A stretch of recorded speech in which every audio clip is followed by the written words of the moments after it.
Today is an actual war with Lebanon. It started on Shabbat night, but on Sunday today, heavy fighting was all day. In the morning, a big escalation felt with IDF attack followed the infiltration of drones from Lebanon. This time, IDF response was heavy and significant.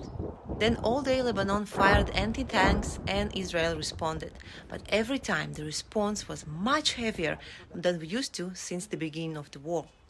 Afternoon, reports in Lebanon claimed that Israel has sent a threatening message that if the shooting continues into our territory, we will damage the Ejaya power station in Lebanon. 6 IDF soldiers, by the way, were injured. Now let's talk about Gaza. Big change in war in Gaza since IDF entered Jabalia and Khan Yunis. In the last 2 days, we see Hamas terrorists lay down their weapons and surrender. Cities close by report heavy explosion sounds last 2 days, and even we in Jerusalem area feel the fightings. We hear the booms and definitely experience the escalation in attacks. Also today, Benjamin Netanyahu had a long, almost an hour phone conversation with President Putin. Bibi expressed to Putin a criticism of the growing cooperation between Russia and Iran. Netanyahu expressed displeasure with Russia's position against Israel systematically in the UN. Bibi told President of Russia if Russia were to be attacked, as Israel was, it will react much harsher.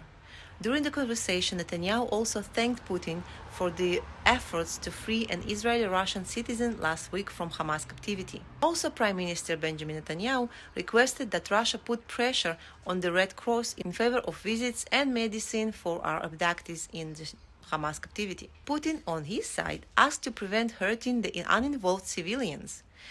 I really appreciate Netanyahu's ability not to laugh, considering the attacks happening now in Idlib, Syria, where Assad, with Putin assistance, killing civilians. So, good job, Bibi. So, as I said, heavy fightings in Lebanon, heavy fightings in Gaza, Houthis going crazy, and also last night, finally, France was intercepting Houthis' attack.